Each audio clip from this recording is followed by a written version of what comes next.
সকালে ঘুম থেকে উঠেই চিন্তা করতে হয় কি রান্না করব, কি রান্না করলে সবাই একটু তৃপ্তি সহকারে খাবে।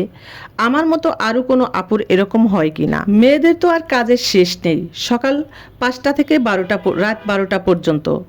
আর সব কিছু তো ক্যামেরা বন্দি করা যায় না, কিছু অংশ আপনাদের সাথে শেয়ার করছি। আসসালামু আলাইকুম, কেমন আছেন সবাই? আল্লাহর রহমতে আমিও ভালো আছি। আজকে সকালের নাস্তায় ডাল, রুটি, ডিম।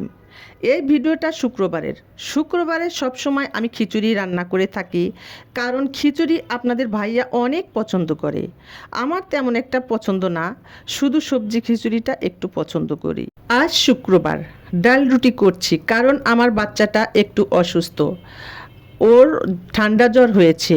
আমার মনে হলো ডাল রুটি করলে ও একটু খেতে পারবে, এজন্যই করলাম। আমরা মেয়েরা এরকমই, নিজের পছন্দকে ত্যাগ করে স্বামী সন্তানদের খুশির জন্য তাদের পছন্দের খাবার রান্না করে থাকি। কিন্তু এখানেই সব কাজ শেষ হয় না। সংসারের সব কাজ, বাচ্চাদের দেখাশোনা, স্বামীর সংসার সামলানো, পরিষ্কার পরিচ্ছন্ন রাখা, সব দায়িত্বই মেয়েদের উপর থাকে। মেয়েদের কোনো ছুটি নেই। অন্যরা ছুটি পেলেও, বিশ্রাম নিলেও মেয়েদের কাজ তখন আরও বেড়ে যায়। বন্ধের দিন মানে মেয়েদের জন্য আরও বেশি কাজ। অনেক সময় নিজের শরীরের খেয়াল রাখার সময় পাওয়া যায় না, তবুও মেয়েরা সব কিছু হাসি মুখে করে যায় পরিবার ভালো থাকার জন্য। সকালের নাস্তা শেষ করে প্লেট বাটি ধুয়ে ঘর গুছিয়ে চলে এলাম দুপুরের রান্নায়। এখানে 1.5 কেজি গরুর মাংস নিয়েছি।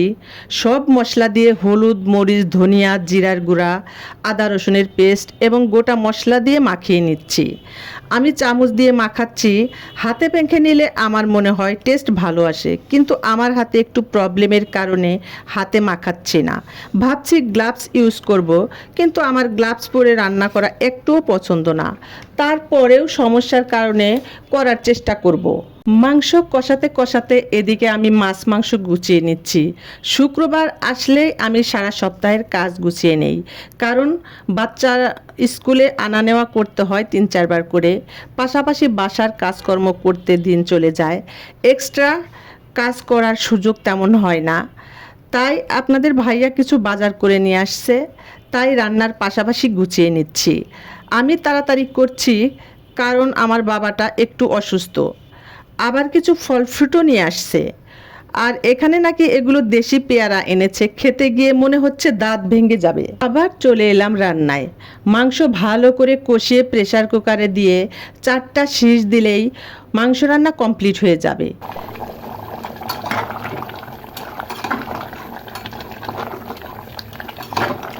এদিকে আপনাদের ভাইয়া আরও বাজার নিয়ে এসেছে, 2 বস্তা চাল আর শ্যাম্পু। বলেছি কয়েকটা পাতা শ্যাম্পু নিয়ে এসো। আপনাদের ভাইয়া ইন্ডিয়া থেকে 1.5 বছর আগে কসমেটিক্স এনেছিল, কিছু কসমেটিক্স এখনও রয়ে গিয়েছে, কিন্তু শ্যাম্পু শেষ হয়ে যাওয়ায় বলছিলাম কিছু নিয়ে আসতে। অল্প জিনিস কিনতেই পারে না। চাল আনতে বলছি 1 বস্তা, নিয়ে আসছে 2 বস্তা।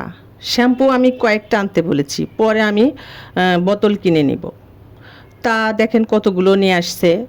এ নিয়ে আপনাদের ভাইয়ের সাথে অনেক রাগারাগি হয় মাঝে মধ্যে আমার। মাংস রান্না হয়ে গিয়েছে, মাংস সার্ভ করে নিয়েছি। আর বিকেলে পাউরুটি দিয়ে আর দুধ দিয়ে নাস্তা তৈরি করেছিলাম। এটার রেসিপি আমার পেজে দেওয়া আছে। আপনারা সবাই ভালো থাকবেন, আমার জন্য দোয়া করবেন। আল্লাহ হাফেজ।